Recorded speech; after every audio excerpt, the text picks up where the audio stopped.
Beredar di media sosial video mobil pickup menabrak gerobak dan mobil parkir. Rekamannya diunggah akun Facebook Viral News pada Selasa, tanggal 1 Februari tahun 2022 kemarin. Dalam keterangan unggahan disebutkan seorang pedagang gerobak dorong selamat seusai sebuah mobil bak terbuka menabrak ke arah pinggir jalan dengan kecepatan tinggi.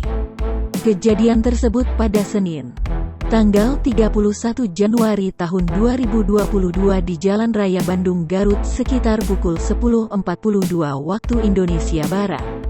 Mobil bak terbuka tersebut menabrak gerobak dorong dan berakhir menabrak mobil yang sedang parkir di pinggir jalan. Tidak ada korban jiwa akibat peristiwa kecelakaan itu.